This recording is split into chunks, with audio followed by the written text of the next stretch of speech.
One thing that I'm hearing when I'm listening to this and reading about these statistics and 21 million people who are addicted, you wonder about the underlying emptiness in our mental society health, they're all tied to mental that health, yes. really is leading to these addiction problems. And when I Yes. hear you talk about the pain of poverty, the pain of domestic violence, the pain of, there's obviously, we are a society, and I know you see it with the patients that you treat, that is obviously in a lot of pain. And I think as leaders in a higher ed field, we experience this with our students, trying to become more and more aware every day of, we're trying to educate them to become social workers or doctors or lawyers or pharmacists.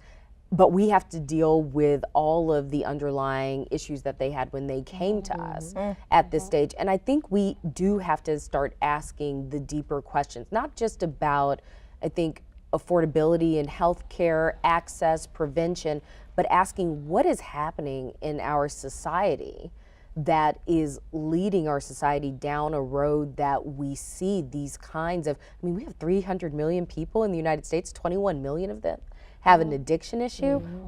I don't have the answer to that. That's not, not my field, not my expertise. But I think until we address some of those underlying issues, we can, all of these are Band-Aids, right? You're right. Because we can't really get at what is driving people to want to fill their lives with things other than, things that bring them true happiness. You may not be an expert in it, but you hit it. Yeah. Exactly, Yeah, right. because these are diseases of despair. Exactly. And Structural and inequality. structural inequality, economic inability to succeed. You can do a map, and people have done it. So just on the opiate overdose, and I only do that not because I'm only concerned about overdose, but because it tells you where things are located in a way. If you look at that map, the places with the biggest rise in opiate overdose are the places with the worst job, economic insecurity, job loss, and that's part of the despair that fits in. And of course, the causes of mortality and morbidity are alcohol there, there's depression, there's a series of behaviors that go along with the despair that occurs. And so we do need to be addressing that as part of the approach. And Dee Brown, and so often what we've done is we relied upon the resilience of individuals and communities rather than to realize that they need professional help in terms if there's a mental health problems and doing that. But we've often praised people because they've been able to sort of pull themselves up and move to the next level. But for everyone who pulls herself up, there's the other group. They're not able to do that. So we have to start looking at mental illness as a stigma, and we have to look at behavioral health as something that we can make a difference with. And unless we deal with that, the biopsychosocial spiritual approach will be important. But if I'm homeless and I don't know where I'm going to get my next meal from, and I'm afraid my kid is going to be assaulted, then I'm going to need some outside help.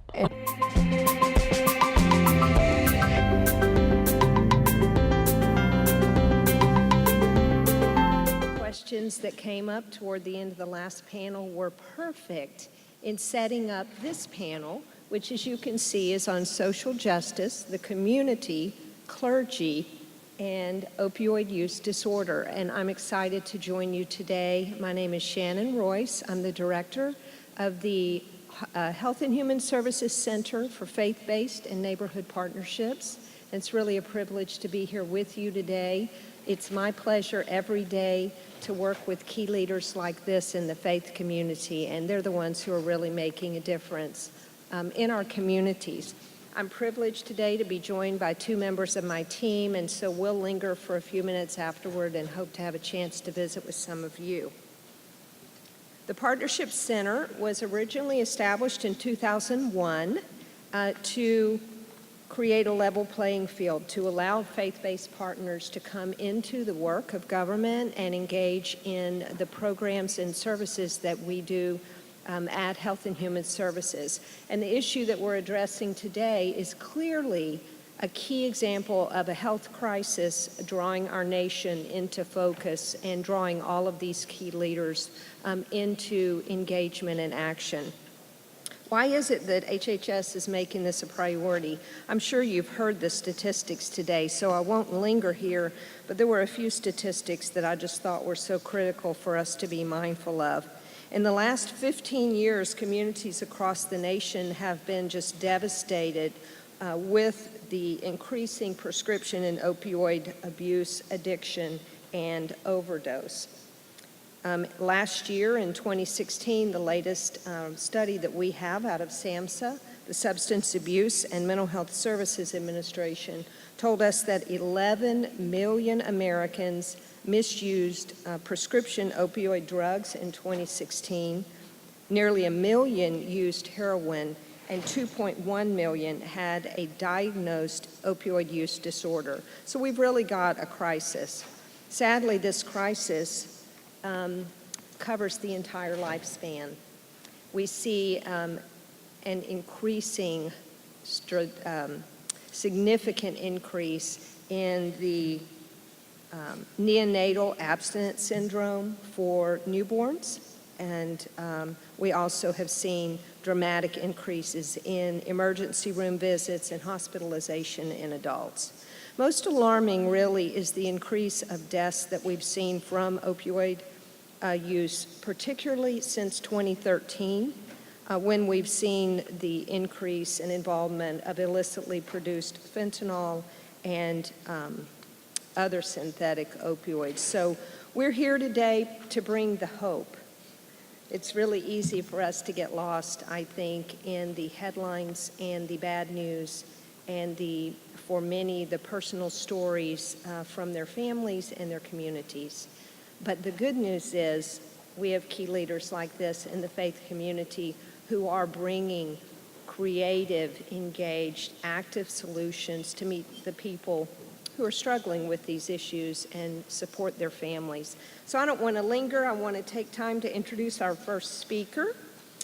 And that person is familiar, I'm sure, to many of you. Dr. Reverend Ron Hobson is the Associate Professor of Psychology and Divinity here at Howard University. He holds a joint appointment in the Department of Psychology and in the School of Divinity, and serves as the Interim Dean of Students, teaching courses on psychopathology, the psychology of religion, and pastoral care. Dr. Hobson is also a senior minister of the People's Congregational United Church of Christ here in Washington, D.C. Please welcome Dr. Hobson. Thank you. Good afternoon. I will keep my comments very brief. I'd like to start with just framing for us, I think, what I think is a fair and important frame for this crisis, which is social justice, that the opioid use crisis is a social justice crisis. And yet I also want to challenge us that it was not seen as a social justice crisis 25, 30 years ago, that there was another opioid use crisis that emerged in the 1980s, and rather than a social justice issue, that was seen as a criminal justice issue. And the persons perhaps that were targeted as being understood to be the principal victims, if you will, were viewed at that time more as criminals and perpetrators rather than victims in need of treatment. So I think it's important as we move forward in trying to work on this issue as a social justice issue that we remember that we didn't do so 30 years ago. We saw this as just say no. We saw this as 3 strikes, you're out. We saw this as a increasing criminalization of drug abuse and drug possession offenses. So I want to just frame that for us in saying that I think in my case as a part of the Black church, we suffered through the criminalization of the victims of opioid use disorder, of drug abuse 20, 30 years ago, and now we are beginning to see now the kind of response that we argued should have been had for those people back then who were struggling with drug use and abuse. So now that I have done the pastoral thing and reprimanded us, now I'll move on to what the 3 things I'd like to say very quickly. about the role of clergy in this crisis.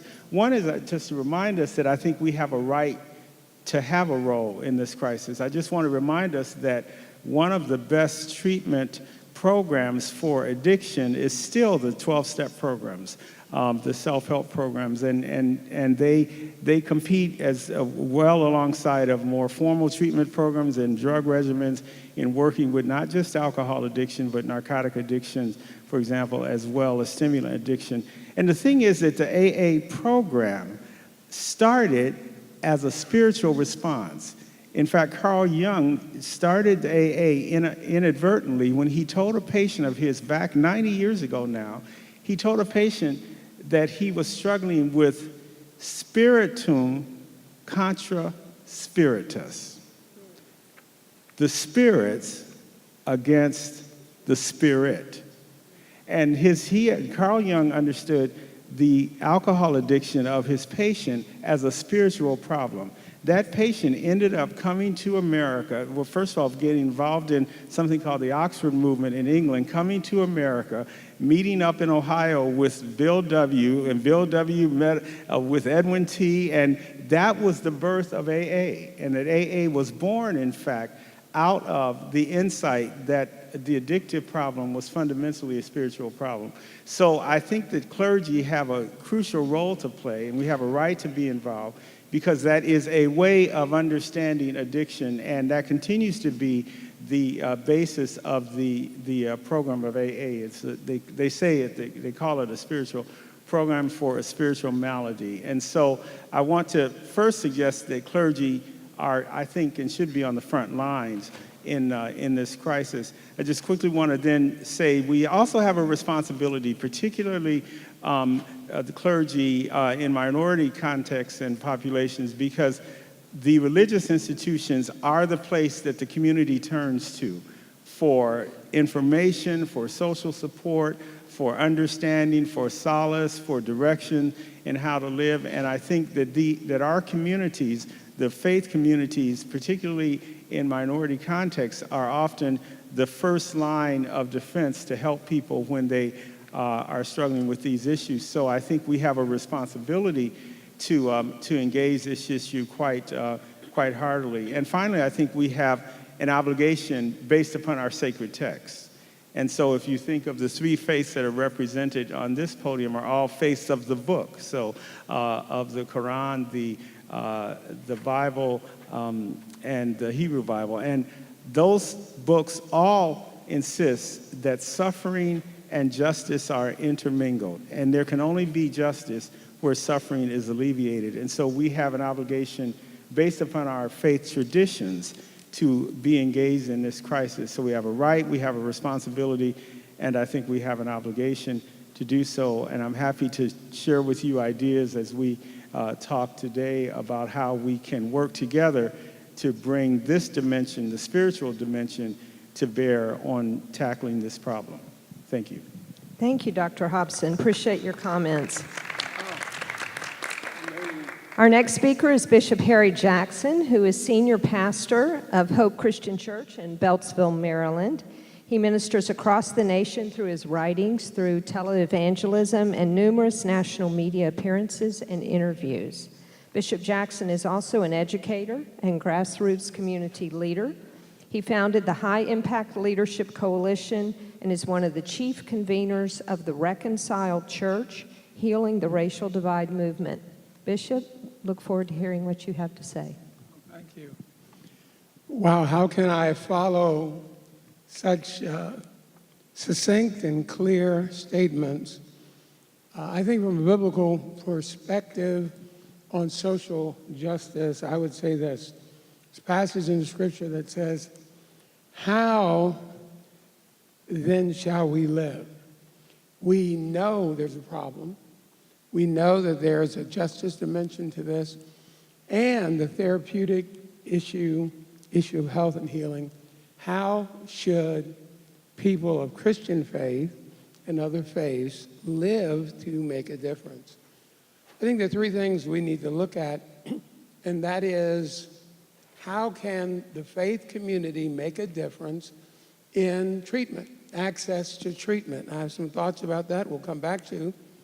Secondly, what is the emotional health quotient, if you would, of people who attend churches?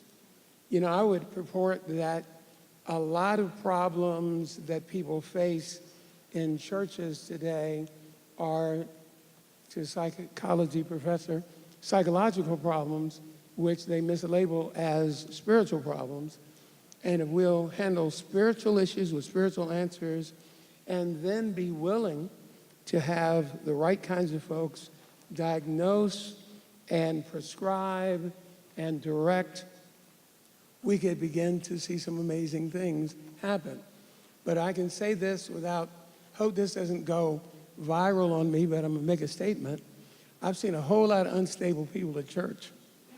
And, you know, sometimes I want to call our church Serial Temple. You say, why is that? Because we have snap, crackle, and pop. But anyway.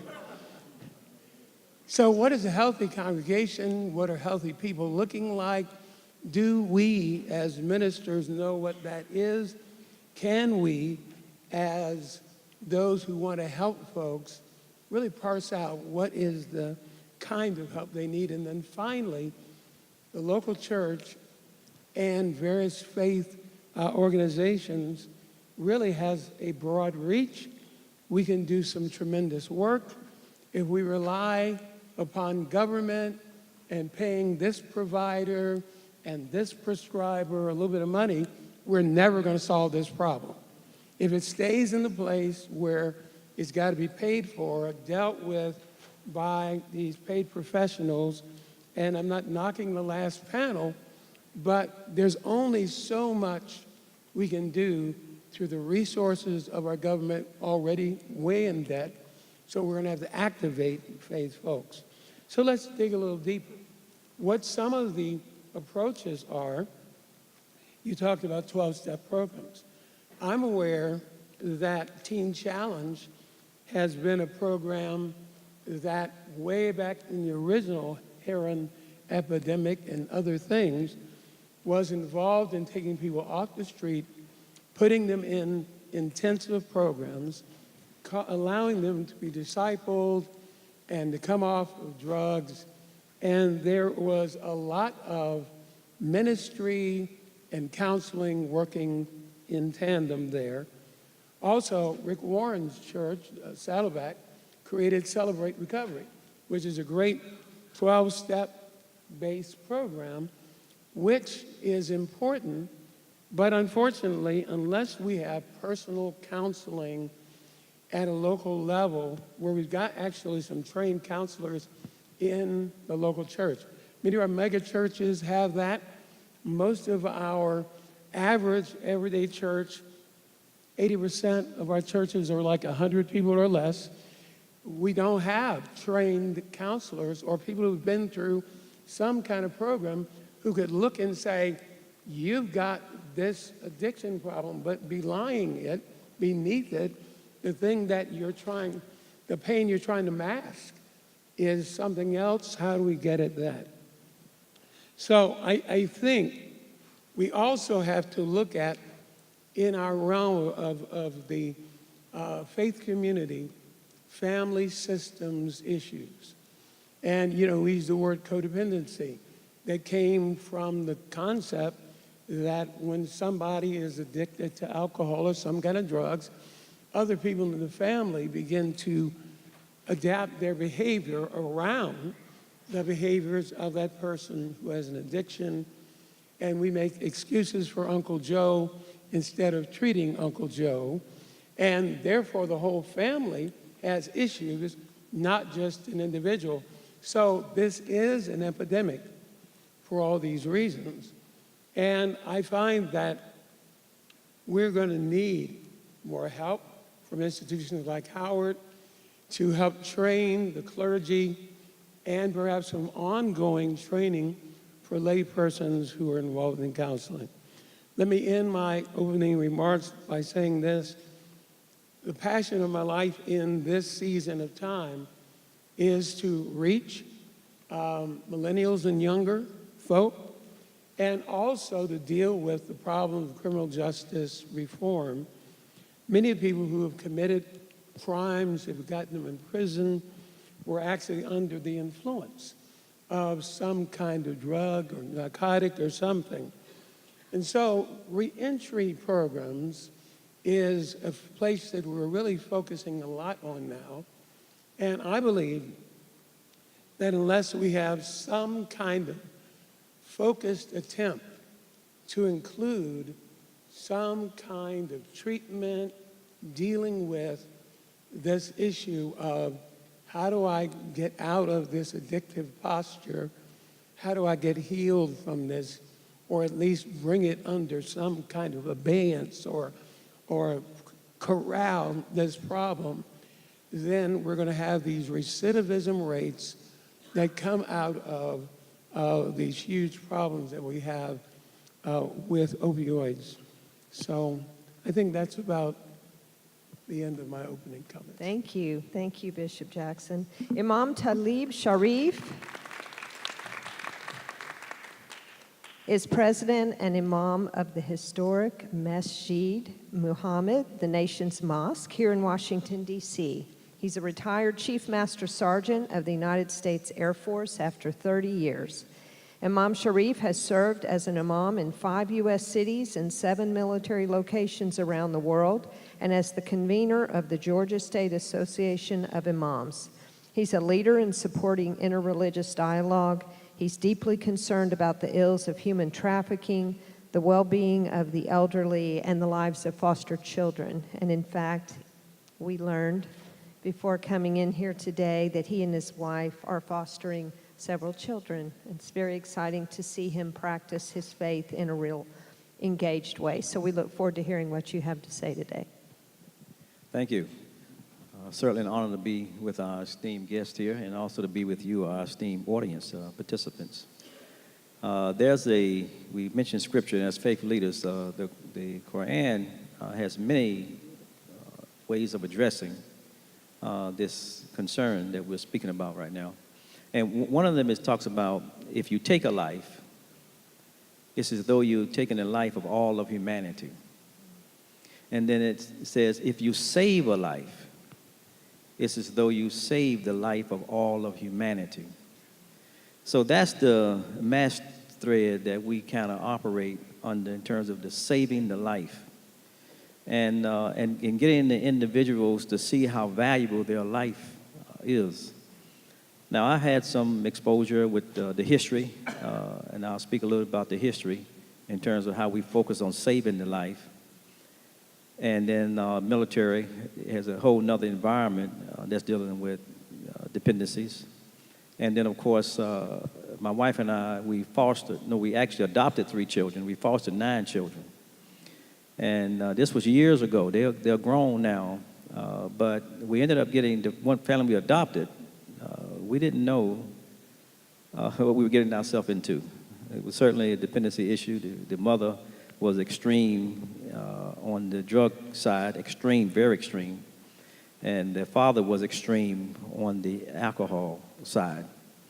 And the state decided to take them. The mother just disappeared. She was so extreme. And in looking at that, we don't know what led to her beginning to give herself to things such as prostituting herself, still these kind of things. She ended up getting out there. But one of the children was suffering. The 2-year-old. We had the twins were 5, and there was a 2-year-old.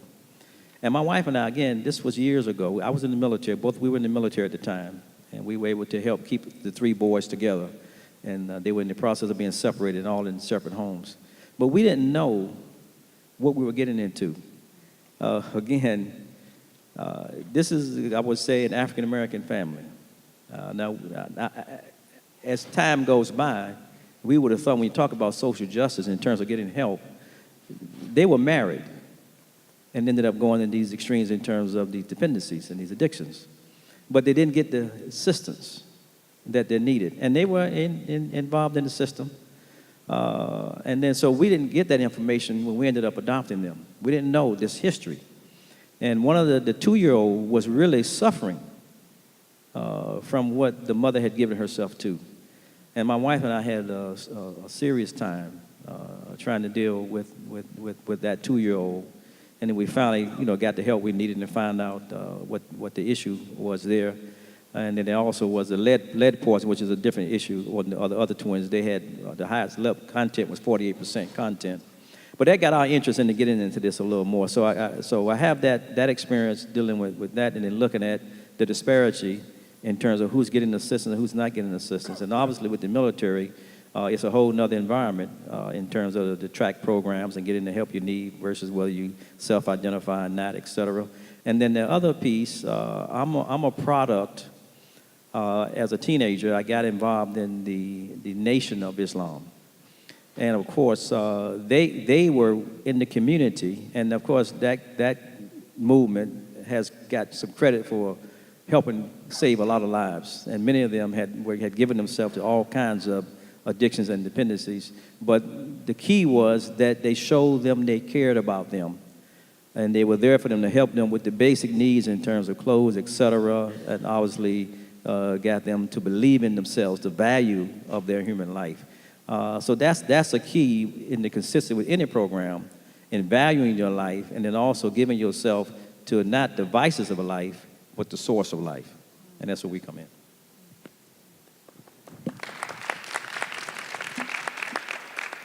Thank you.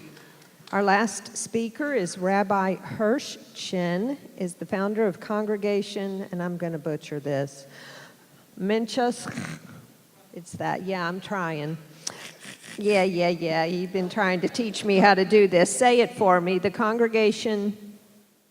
Minchas Yitzchak. Thank you. Based in Silver Spring, Maryland, his unique congregation combines Hasidic customs with 12-step principles of recovery. Rabbi Chen also volunteers as the educational director for the local Jewish Addiction Recovery Network and sits on the board of JACS, Jewish Alcoholics, Chemically Dependent Persons, and Significant Others program. JACS is dedicated to encouraging and assisting Jewish alcoholics, chemically dependent persons, and their families to explore recovery in a nurturing Jewish environment while promoting knowledge and understanding of the disease of alcoholism and chemical dependency as it involves the Jewish community. Please welcome Rabbi Chen. Thank you. My mother thanks you. Where I'm coming from, I'd like to begin by saying, hi, my name is Hirsch. And when you say, hi, Hirsch, I'm coming from about 30 years in the rooms of 12 steps of recovery with Alcoholics Anonymous, Narcotics Anonymous, various 12-step programs. So when we begin, the person always starts with, again, hi, my name is Hirsch, and you say, hi, Hirsch. Excellent. So I'd just like to tell you spend a few minutes talking to you about my experience, and then I'd like to hopefully to talk about the role of the clergy and perhaps challenge the clergy, and to be able to sit on this panel with esteemed colleagues, and hopefully after this, friends and people that we can work together. Hopefully, it certainly is very exciting for me. Growing up, white, male, Jewish, all the reasons why people thought that group doesn't have an issue with dependency. In fact, in the 1960s, there was somebody named Father Martin. Father Martin was one of the first clergy to speak about addiction, and in one of his very famous public talks, a presentation called Chalk Talk, and he listed all kinds of issues of dependency, characteristics of dependency, and he said, of course, there are certain minorities that are not affected by alcoholism, Jews and Asians. In later copies of that tape, that part's not there. Time has told us a very different story. Every community, and I can just speak for the Jewish community, are severely affected by issues of dependency. You name the issue, and every group is dealing with it, is suffering, and perhaps, hopefully, dealing in terms of recovery. The Jewish community has begun over the past 20 years or so. I've been involved in Jewish addiction recovery for a little over 30 years now. When I started, you could not mention the fact that if your person was a Jewish person in recovery, you could not mention it. Not only would the community not believe you, you thought you were the only one. Guess what? Not the only one. When I started an AA meeting in my synagogue, I had a small synagogue in Columbus, Ohio. And in Columbus, I sat on the Metropolitan Church Board because I felt that the Jewish community had to hear and listen and be present. When we started an AA meeting in the synagogue, people privately told me, yes, it's so important, I'll never show up. I'll never come because there's no anonymity. I don't want to be the only Jew in Columbus, Ohio that goes to an AA meeting. So we had, in the very Orthodox synagogue, we had an AA meeting attended by everybody but Jews. But that's okay, because it sent a message to the community that in our community, addiction is a problem.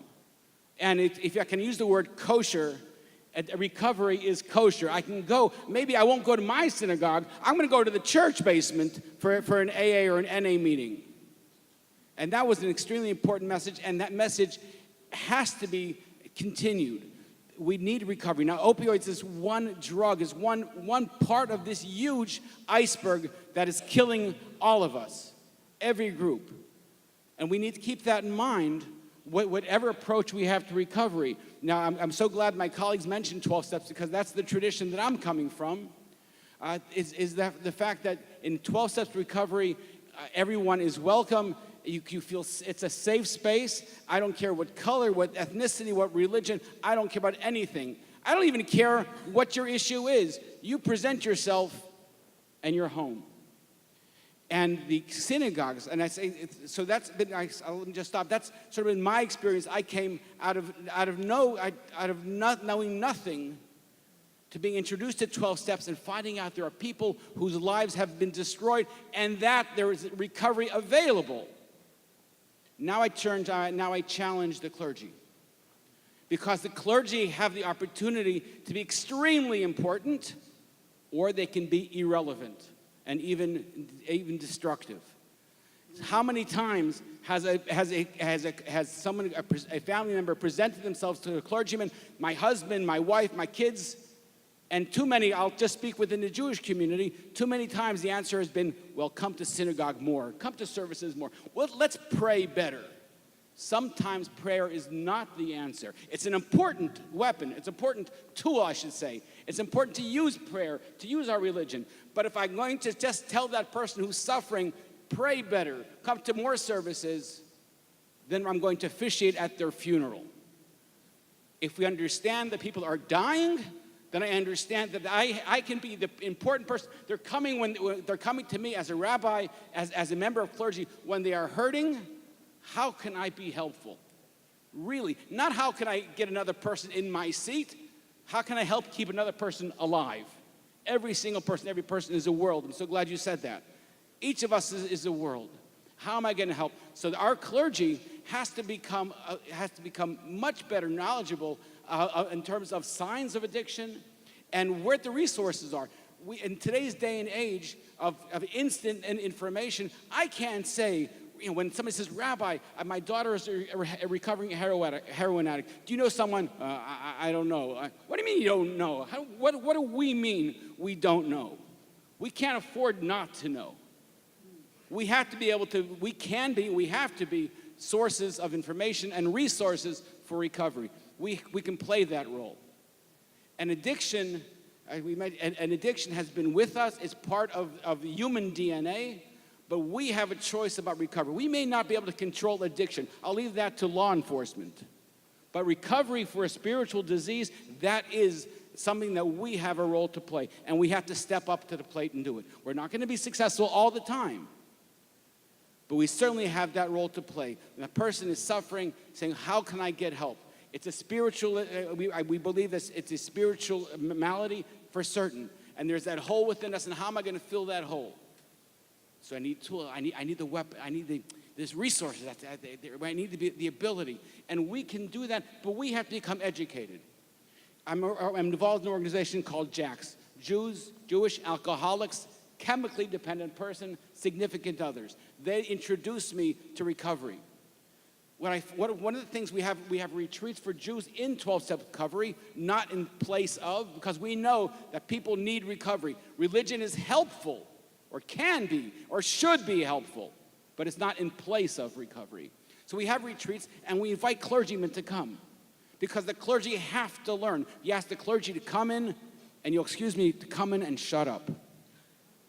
Because clergy have clergy, we talk. That's what we do for a living. We talk, and we fix things. Every clergyman has to go to an Al-Anon meeting, because there's things that we can't fix.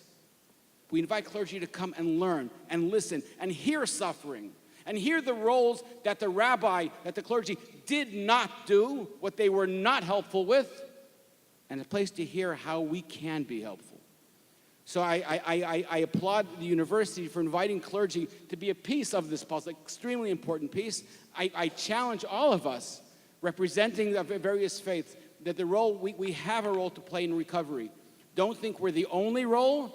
I had a friend who was a rabbi in recovery, and when he was in recovery, he had a daily affirmation. Every day he had to stand in front of the mirror and say, "I believe there is a God, and it is not me." We are not God.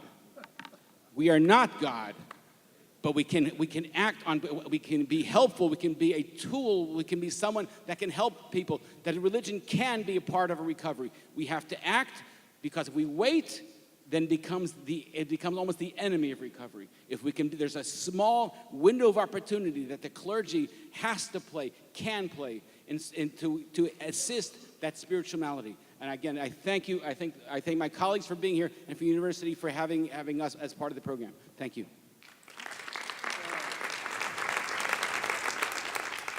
So I have several questions here that we wanted to ask, and then we will welcome your questions from the mics in the room, assuming we have time left at the end of the program. And Rabbi, you touched on this. I want to hear from you and others as well. How might education strengthen the response of faith leaders to the needs of their congregants and their communities? What do rabbis, imams, pastors need to understand? And how are you linking theological perspectives or the teachings of your faith to healing and hope? Any of you can answer. Don't be shy. If I may just to begin, if we use our scriptures, if we go back to our Bible, and each of us, we come from very rich traditions, and in our traditions, the human being is not perfect, never was. I believe, going back to the Garden of Eden, if God wanted a perfect human being, God would have created a perfect human being. From the very beginning, we've been messing up. From the very beginning, we have had repentance. We have an idea of salvation. We've had the idea of, I messed up and I can be better today. Look at Adam. Look at Noah. Noah comes out of the ark, for crying out loud. Noah comes and plants a vineyard and gets blasted. We can go look at our ancestors and see the mistakes that they made, and yet they remain great. There was a colleague of mine, Ernie Kurtz, who was a theologian, who wrote some wonderful books. One of his books was called The Spirituality of Imperfection. And he quotes the former commissioner, Jerry Vincent. He writes that baseball is a wonderful lesson. We just finished the World Series. Baseball, how many players hit 500? 0. 500 means they missed half the time. They got out half the time. How many people hit 400? Very few. If you hit 300, you're a good player. Most of the time, we get up to the plate and we miss, but we get up day and day again. In the Bible, the heroes, Abraham, Isaac, we go through the Bible, they made mistakes, and the commentaries are not shy about it. But we learn from their mistakes. And we learned that they had a relationship with God, and we continue that relationship. That person who thinks, I really messed up, I shot up today, here I am, I got a hot needle hanging from my arm. Father, Rabbi, Imam, what can I do? It's not, what's the matter with you? You're damned forever? My son, remove the needle and let's talk. Where's the pain? That's what our ancestors did, and that's what we can do. Look in the Bible, look in the Quran. It's there. Thank you.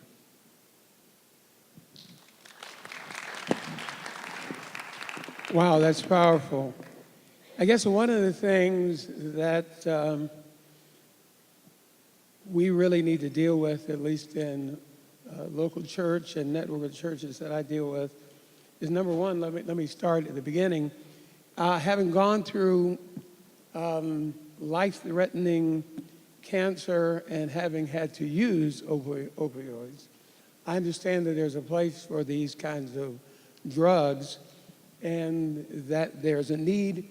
Also, some of my friends who, I could name names, Shannon would know several of them, had become addicted and had to really fight addictions, and they were upstanding people, but the trauma and tragedy physically in their lives led them to a place where they actually experienced withdrawal, had to fight these things. So it's not just people with bad character who wind up addicted. And I think you hit on something. One of the things I'm starting to think about as we are trying to reach more people, as Christianity at least, is in a sense in a decline as it relates to these younger millennial groups of folks. And part of it is that there's a stereotyped way of looking at people of especially Christian faith as being judgmental, and all that you're implying, the fact that our rules are paramount. But in a sense, we have a God that breaks the rules. He picks a person like Mary to become the Savior or the mother of our Savior, who by a lot of social norms, pregnant out of wedlock, has a child in a manger. There are all kinds of different things that would say you should be excluded, not accepted. We probably have to rethink and reteach meeting people where they are and beginning that journey of salvation. Our faith begins with repentance, as you referenced, which starts off by saying that I'm, in a sense, I've been going the wrong direction. I am wrong, but balancing that confession with the idea that I can still be loved by a perfect God and helped along in this journey, that's a very delicate truth and reality to communicate. But I think that's the paradox of relevancy you talked about. And it's not just with these drug-related addictions, but with a whole number of lifestyles. So sometimes the busyness of being a minister can lead you away from the connection with people on a grassroots level. Any other thoughts, gentlemen? So I'm curious about how the people in your synagogue and your churches think about the opioid issue. Do they perceive this, as the rabbi mentioned, as somehow a failure of faith or a failure of faithfulness? Or do they understand that this actually is a disease, this addictive kind of concern can be a disease that has to be treated along with the spiritual piece of their lives? How do the people in your different faith communities deal with that kind of issue? Yeah, it's a combination of both when we look at Islam, because I guess as one of the panelists here, I think Islam is the only one, when you talk about alcohol, it's forbidden, period. And so some of the societies, you're certainly, the judgmental piece comes in, and you end up not getting the help. And but others understand that even if you look at in the history of Islam, those who study it, alcoholism was a part of their society. And the way the Quran treated it was to do things in stages. And really, when you look at it, this 12-step program, these steps are kind of built in terms of how you work with a person to get them to overcome that vice that they now have given themselves to. It's very important. The education piece is very important. Now, he mentioned Adam. Adam, we can look at it how we want to look at it, but he made a mistake. He was outside. He thought he can do it outside of God, and he made a mistake. He went outside of that. We, as leaders in the faith, then we are supposed to know that we were not created as human beings to manage our life by ourselves. You know, when we come here, someone is there. And of course, we connected physically to a person, and that physical umbilical cord is cut. But then we to go from that to the higher dependency on the one that gave us the life. And that's the job for the people of faith, to connect individuals to see themselves as a product of creation with a creator. And then also to see the excellence that's in the creation, because everything in the creation, and this is one of the things we do to help, we have a program that helps people to see themselves really as part of the creation, not to see yourself separate from the creation. The excellent, the best in creation is in you. You know, all of our scriptures say we were created in 6 days. And we understand that a day to us is not the same to Almighty God, but this is just a frame of reference. But in that 6-day period, again, we're all on the same page in that we find creation before us, and then we come out of that creation. The nature that's in the creation is in us, and then we're the ones now to have an excellence to benefit from what's in the creation. Nothing else in the creation can bring out the value but the human being, which tells the human being about his value. In fact, the creation was really waiting for us to come out of it so we can extract it, because it can't bring out the different things itself. So really connecting the person with who they are. I mean, we look at it, we can say two. I'm visible, but I'm also invisible. My invisible is influencing my visible right now. You see my mouth moving, you hear sounds, because the invisible, that is so valuable. This visible came out of the earth, and it's going to go back to the earth. But you inside of that is so valuable because that came directly from Almighty God himself. It cannot die. That's why that changes on, but this goes back. So getting them to understand that piece will help them overcome a lot of the vices that they bring into their life over the source of life. Dr. Hobson, did you have anything else? Okay, so I want to talk about the next issue that was raised in our questions, and it I think is one of the biggest barriers that people struggling with addiction have, and that is the stigma associated with having an addiction problem, being substance abuse addicted. And I'd really love to hear from you how you're addressing stigma in your own faith communities. Yes, it sort of piggybacks on the last question that you raised and what the Imam was suggesting. Our communities are not free of shame around this issue, even though there's a significant amount of education. It's amazing how I used to tell a friend of mine that our ideologies still don't trump our psychology. And so when we are raised to be shame-based, it doesn't matter how much we understand intellectually, we still have a reflex of shame. And so hiding is still a problem in our communities around these kinds of issues such as addiction. And so, of course, stigma is a dimension of that. So what we try to do is name, certainly what I do, my work is name these things in public context so that people hear it. And then many times people come, and we've started groups at our church, for example, and students have come to me at the university.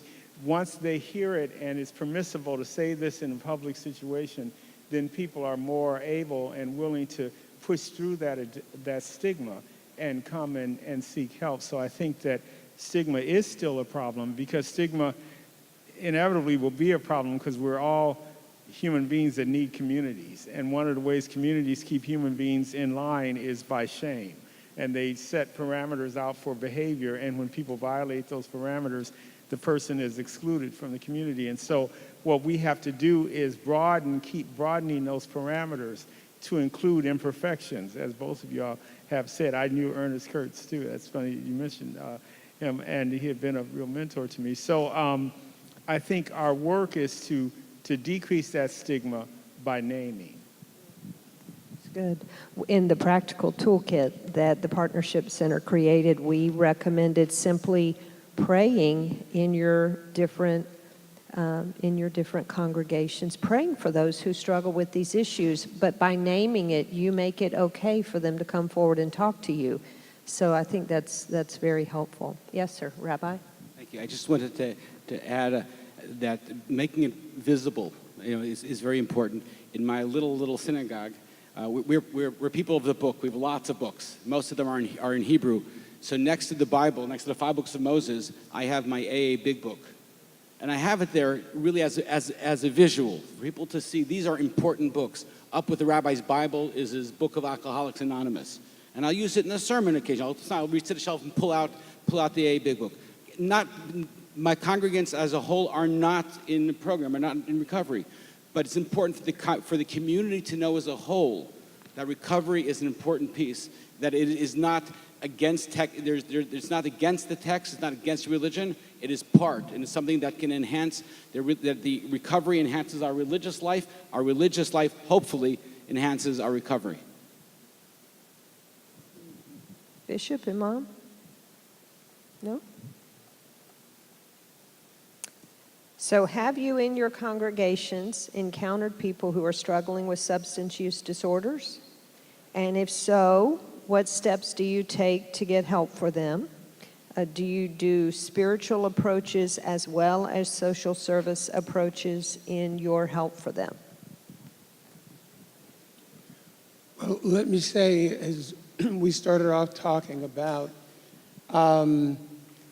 some of the treatment approaches, et cetera, at least in our context, we have counselors that people can go to, and I try to include, as Rabbi does, just that it's okay to talk to counselors in regular messages. If we have issues, talk about people I go to and have gone to for counsel, guidance, help, and I think that that's an important thing.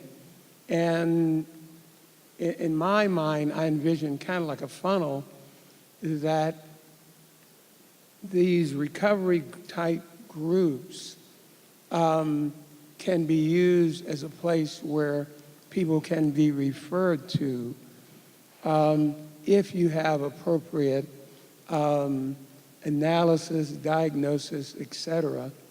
So we have several licensed counselors that work with our church, and as they see folks who are going through various challenges, they'll send them in different directions. That's painstaking in terms of the time, and maybe I used to think it was a disadvantage. Maybe I'm blessed by the following, and that was my father, I would call today, was a weekend alcoholic. My uncle, a World War II vet who was involved in going and seeing some of the concentration camps in Germany, had major drinking problems. My brother spent major time in rehab and recovery, and in our family, we have to understand that there is an issue. And I've got one cousin, and I'm going to laugh about this because today he travels around a major city, often on a bicycle, because he didn't have a license anymore. And the loss of the license is kind of tied into his story. So I do think that we've got to come back to having these helpers, these ministers that also have some psychological training who can kind of discern whether we're starting at the beginning of the funnel and kind of general ministry is okay, or a small group is enough, or if we need to have much more intensive prescription for help. The majority of the cases that I deal with, when it's brought to my attention and they come to me, they are, as many of you probably see, they're hard on themselves. They see themselves as weak, and they actually become the mistake. Or they don't see themselves as being, so we have to show them that that's not who they are. You know, they're better than that. And we have two, once we get past a certain stage to get them to see the value in themselves, we have 2 tracks. Now we have a Islamic support group that's a holistic piece in itself, meaning that once we get with the person that do the counseling, whatever the needs are, if it's clothing, if it's something with the family, if it's the job training, in addition to getting the recovery, all of that's taken care of in this group. Now the other is if they're uncomfortable, some people, because they think it may be judgmental because someone finds they're going to a Muslims. So I'm also the president of the Interfaith Conference here in the Metropolitan Washington. And we have a book that we put together that has all of the resources in this area. And we work with those groups to do a referral to get them the assistance that they need.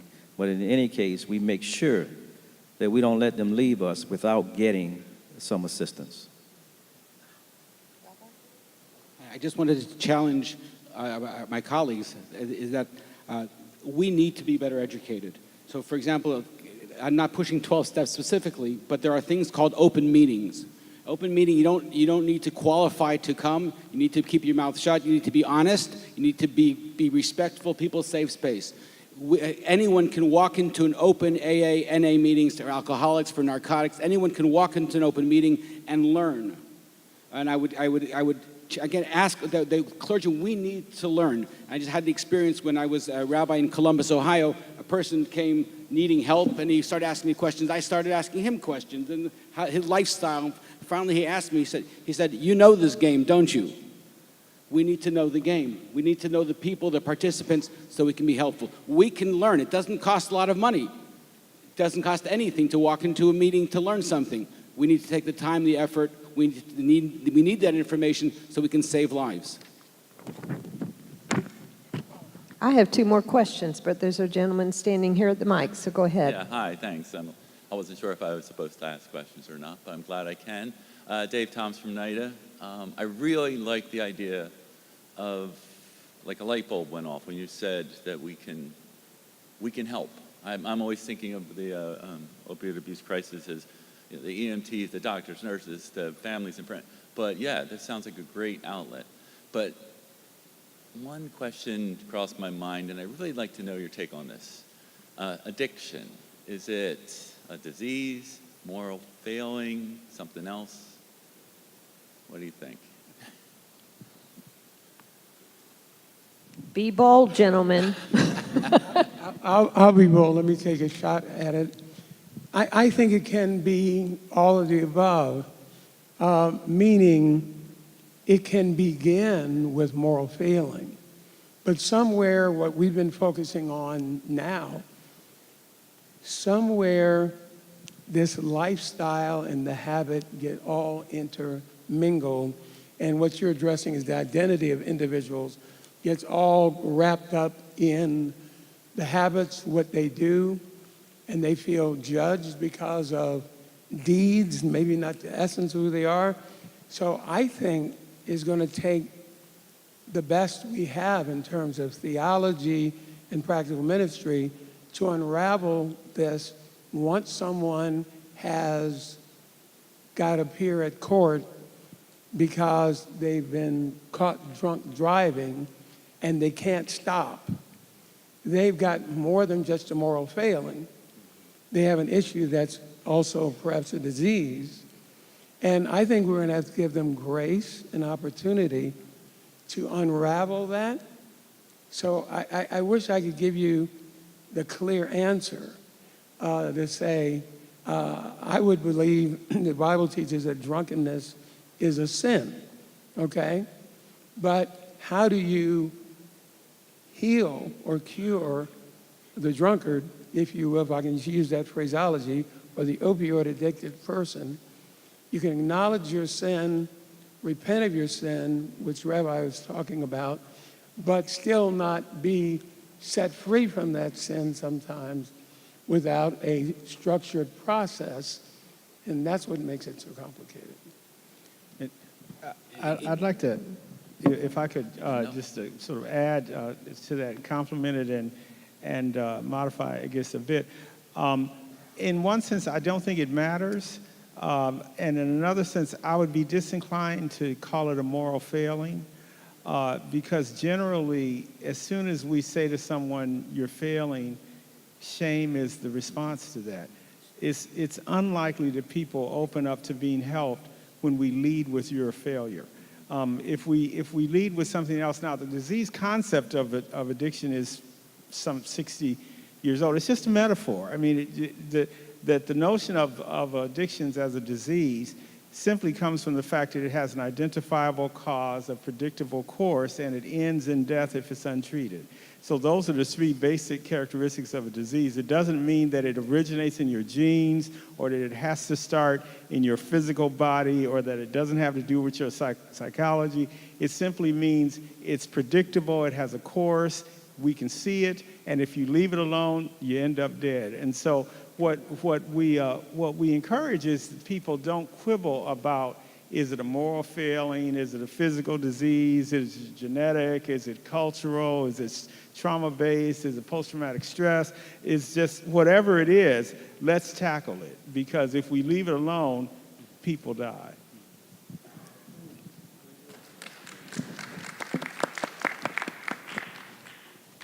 So we don't come at this disease that we're talking about without a history.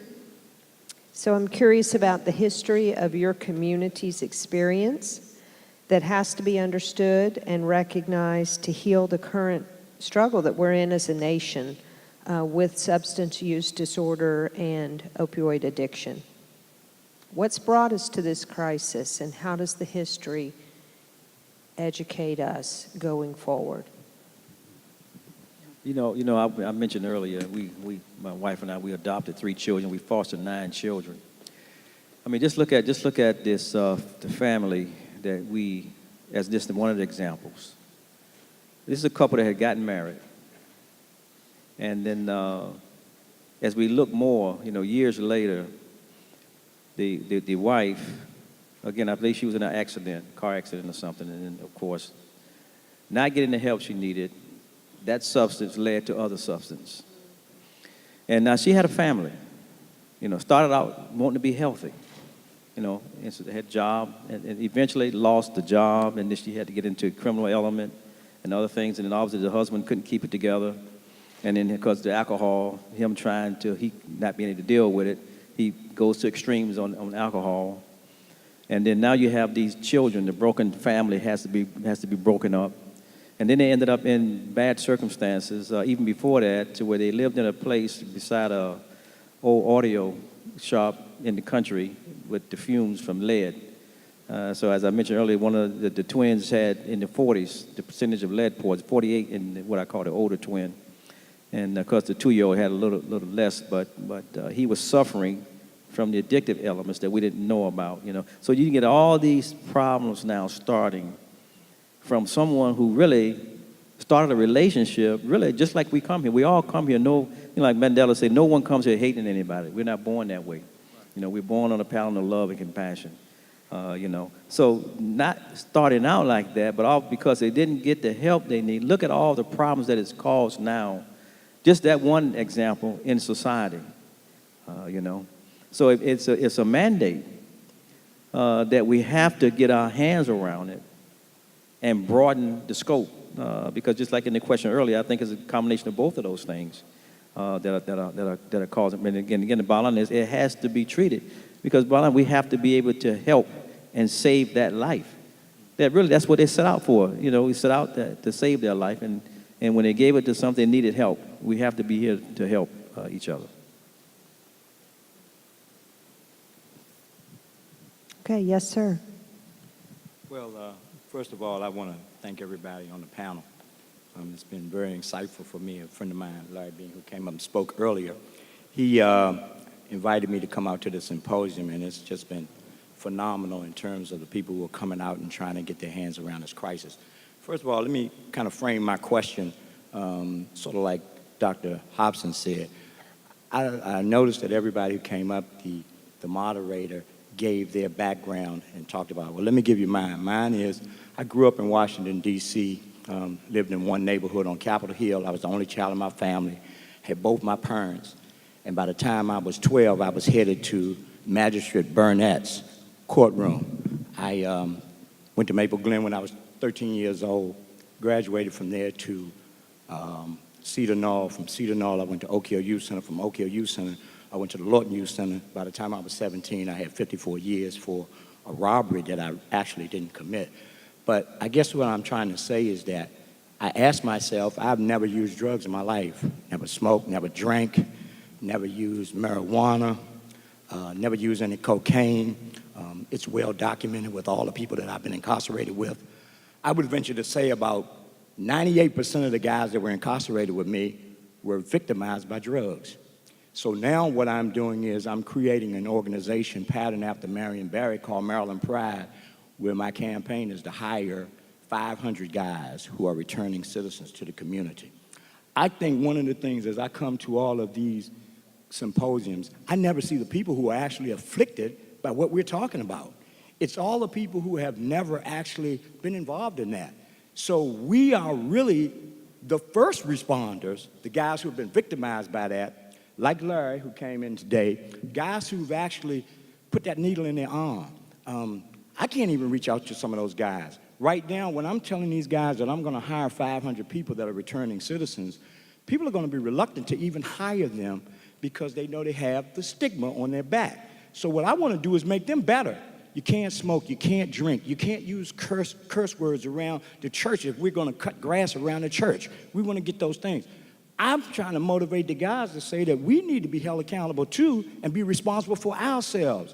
You should see how dynamic it is. And I'm going to reach out to Larry with what we talked about. Do you know what changed me from getting out of the street? I went to an NA meeting with a guy to look at some of the girls there who had been in the street.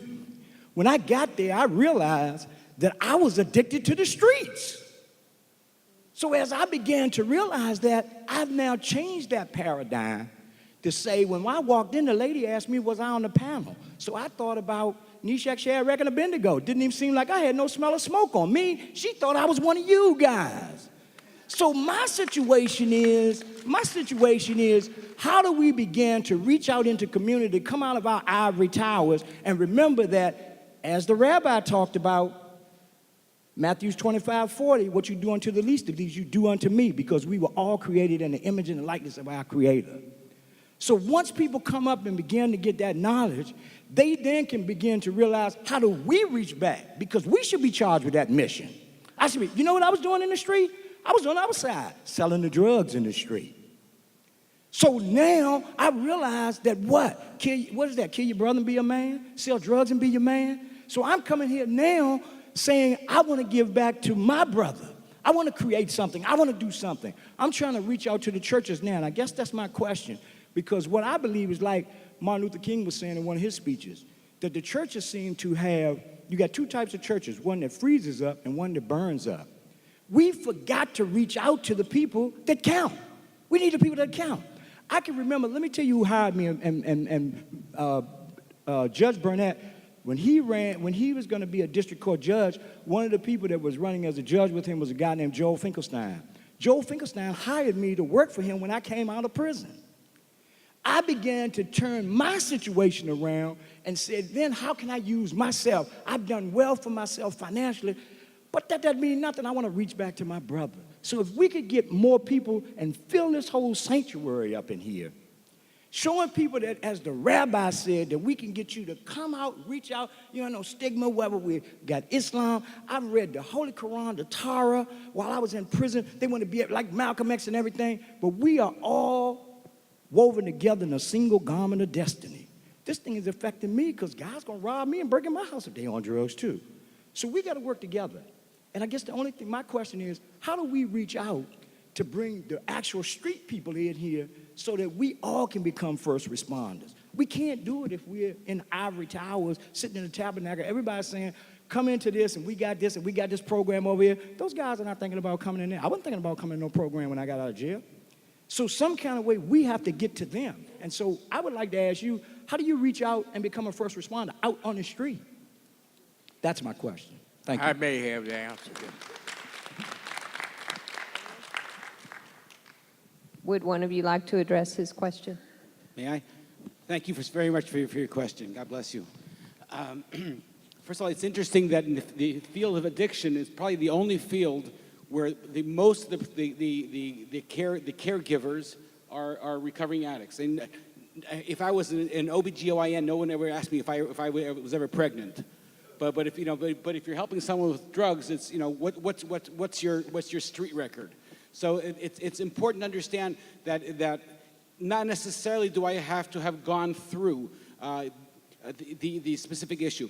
That being said, if we, the clergy, reach out and go out of our ivory towers, our synagogues, our mosques, our churches, and go to meetings where there are recovery people and be there, one does.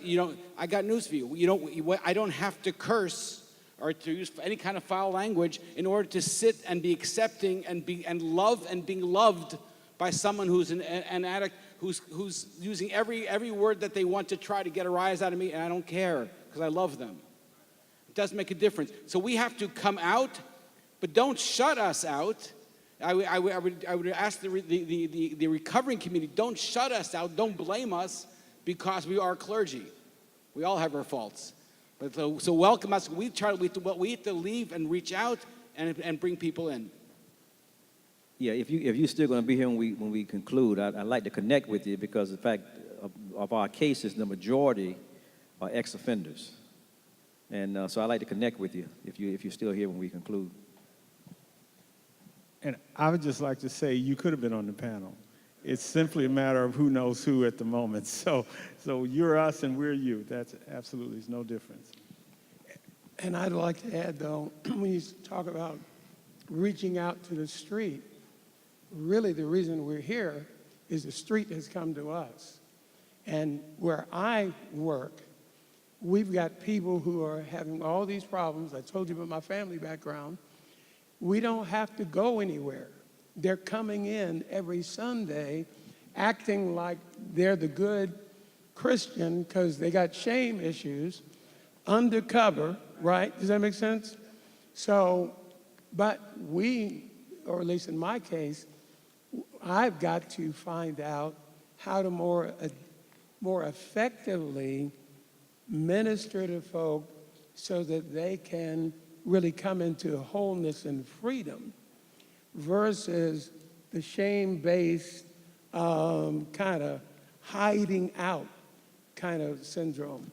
But I do think that you hit something about evangelism that we have to deal with as people who are people of the book, and that we're to go out into all the world, and even those who are not inclined to come this way or have judged us, we've got to be creative in how we reach out to them as well. But thank you. I'm going to take these last two questions. Yes, sir. Actually, I have a comment and a suggestion to you. As I indicated earlier, I head the National African American Drug Policy Coalition. One of its 5-point programs is designing and implementing programs involving the churches. We create chapters across this country which has 3 churches associated with them to deal with problems with drug addiction and prior criminal records, Second Chance Act. And I go into the churches frequently, and I have to also be a lay minister, and preach sermons where we have the churches live their religion in the marketplace. We inventory their congregations as to who are landlords, who are employers, who are people in business that will work with ex-offenders or returning citizens to deal with them. And indeed, we find that many of them, like Saul, become Paul. They become ministers. They become social workers. They become PhDs, even though they've been in prison and had a drug problem. We are having the churches to become social action oriented 7 days a week. I've been in churches where I've had 50 or more people sign on at that particular session across this nation to get people involved with recognizing religion and the inner person and the motivation and what they've been exposed to. And behind all this is the problem of segregation in America, the problem of slavery and the post-traumatic stress disorder, and the mindset and the raising of our young children as to their attitudes and their social values. I invite any of you to make connection with me, but at this point, I had an organization of between 2.5 and 3 million people. I'm on the road giving talks every month, 15 or 20 times a month, all over this nation, working with churches, sometimes staying over Sunday and delivering the sermons in the churches of what we need to do to put our religion into action like Martin Luther King. We have the answer. All we need to do is be connected and work together in unity. And we need to put money on the table to work with our nonprofits that are doing this community work and reaching out to the churches around this nation. And let me finish. I happen to be appointed by the Episcopal Church to head a national commission to involve all the religions in America to come up with the Civil Rights Act of 2020, to come up with eliminated implicit bias and prejudice on unlawful discrimination grounds in this entire nation. I'm at Howard right here at your law school, at the law school, because I'm regarded as being the successors to Thurgood Marshall and Charles Hamilton in Houston to bring this about. But yet, many people don't even know we exist. I want you to know we do exist. Thank you. Thank you, sir. Yes, sir. I want to thank you all for coming out. I guess the previous two gentlemen kind of were thinking along the same lines as me, because my question was going to be, I know that the churches are going to be good in being able to reach the people who are actually within inside the walls of the church or the synagogue or the mosque, because those people are going to naturally come to you. But my question was going to be, how do we actually go out and reach the people who are in most need of it, the people who are not in the churches? But seeing that you all are just one person, like, how would you actually say that we could go about addressing the issue of having the people, not the clergy themselves, but then the people within the church, educate them so that they can go out and help reach the people who are affected by the opioid use disorders or the addiction, and where they're not ashamed to bring people to you, because maybe they're a faithful church member, they want you to think all is good with them, but maybe they do have someone in their family who is going through something, but then they might feel embarrassed about that. So how do you go about educating your parishioners and changing the culture of your particular institution so that that is so that they feel free to do that? Well, just real quickly for me, the one thing I said and the other thing I'll just add is naming and normalizing. So I think in every effort in terms of teaching and preaching and programming in the church and in the university and the academic units that I'm involved with, I think it's important to cover these issues, to name these issues, and to normalize the fact that these issues exist among all of us, and that there's an expectation that we'll be poised to address these issues and not to ignore them. So I think to name and normalize will help people eventually to open up to it. So, yeah, so certainly we have to teach on it, behind the quote-unquote pulpit and the sermons, et cetera. But I've also found what helps is also speaking about the programs itself that we have. And also then hearing from those people. We have a program where we have them come in and maybe talk about those who've gone through it, to let others feel a little more comfortable about coming forth. So those are the two main things, certainly speaking, but then getting out there and then having those who are in the program present and talking about it so they can see it's something that's real. And like you said, it's a part, we make mistakes, but there are ways to get the help we need to overcome that mistake. We're not the sum total of the mistakes. We all created excellent, and we want to return to our excellent self, and we have mechanisms to help you get to that. I want to mention in closing, because my team will not be happy with me if I miss this, that many of the questions that we're talking about today we've addressed in an opioid toolkit. That's a practical toolkit that just gets at nitty-gritty things that the faith and and community network around the nation can do to open their doors, to engage people, to assist them in the process of moving toward recovery, to help the young not to get involved in these things and be a preventative protection for them. So if you are interested in receiving a copy of this, if you'll just send us an email at partnerships, with an S, partnerships@hhs.gov, and we'd be delighted to share that with you. So that brings us to a close. Thank you, gentlemen, for all that you shared today. We appreciate it.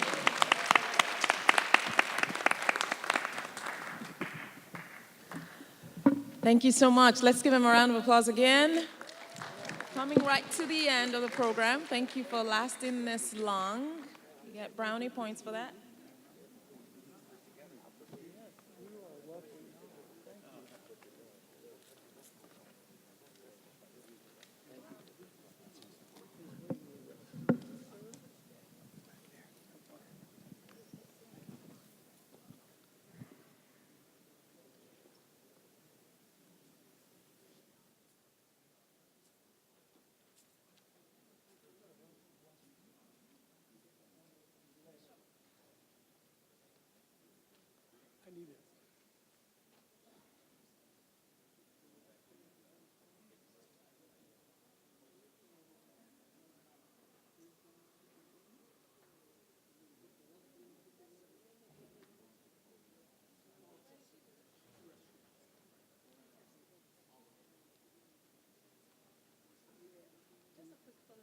Can we do it? I have to try to orient the traffic. Yes, Shannon, take a quick photo.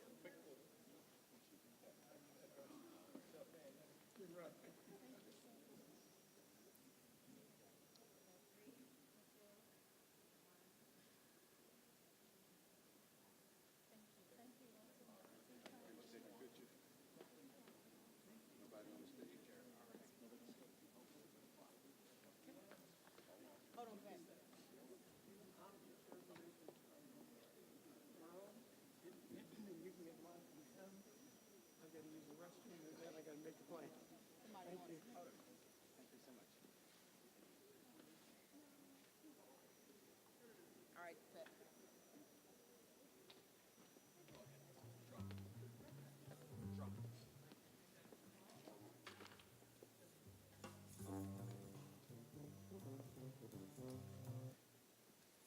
Our students will now close the evening. 1 minute.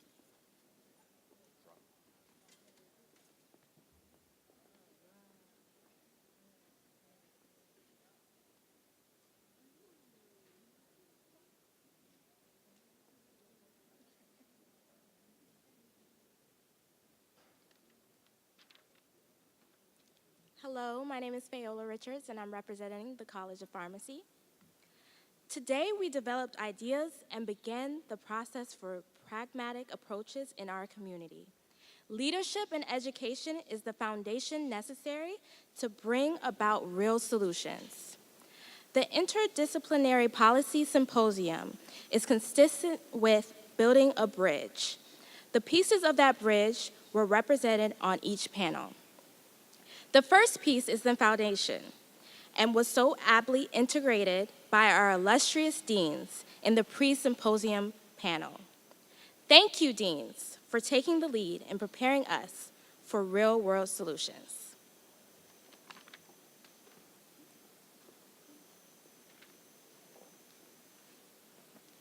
Good afternoon. My name is Jonathan Smiley, and I'm representing the Howard University College of Medicine.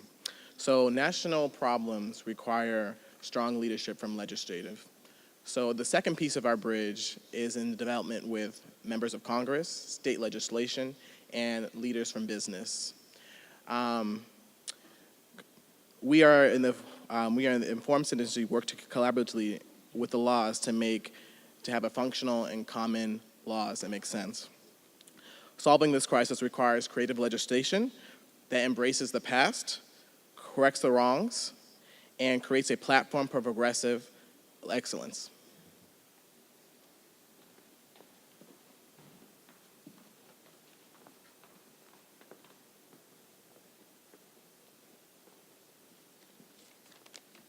Good evening, everyone. My name is Maria Estela Mendoza, and I'm representing the College of Nursing and Allied Health Sciences. Strong research and regulatory bodies are necessary for the pragmatic application of common sense legislation. Thank you to the regulators, researchers, and ancillary government agencies, for without your commitment, many of us would have challenging paths. You form the third piece of this bridge.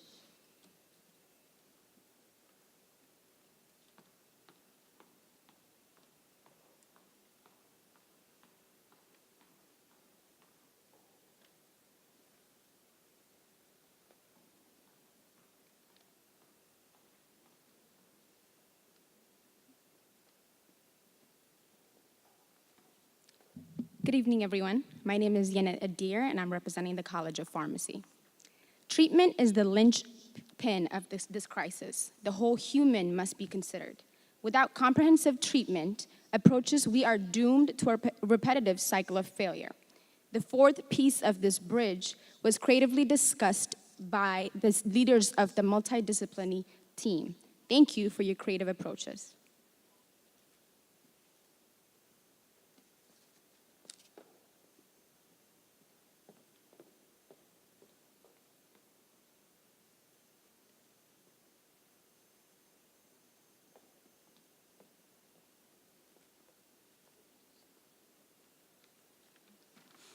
My name is Casey Walker, and I represent the Howard University College of Pharmacy.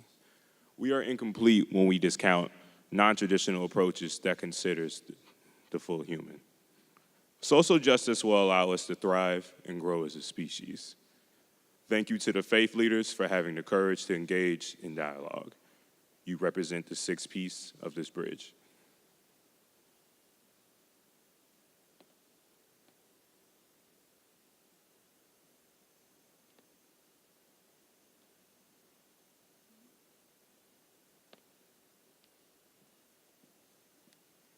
Good evening, ladies and gentlemen. My name is Claudia Adoma, and I'm a first-year student at the College of Pharmacy.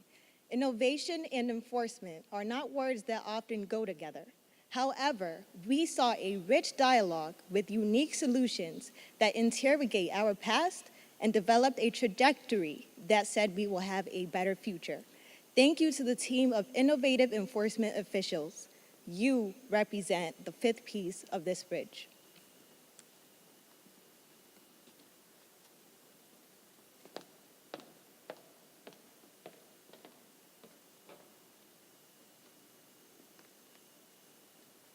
Ladies and gentlemen, thank you for being here today. Now, you've seen these pieces of the bridge, but you notice that it's incomplete. Often, we leave some things behind. The one thing that we did not necessarily address today, even though we addressed it, is the business aspects associated with this crisis. Every time we spend money, whether it's for treatment or otherwise, with this crisis, we are actually conducting a business transaction. And if we are to be complete, we have to consider all aspects of the crisis. And often in healthcare, we think that it's a bad thing to discuss business. However, it isn't. If we don't have the necessary resources, we cannot deliver the solutions. So we need to think business. So to complete this bridge, we would ask that we have business joined: legislation, regulation, treatment, enforcement and innovation, social justice, all underpinned by education. Thank you. We really appreciate you. Howard University is leading the charge.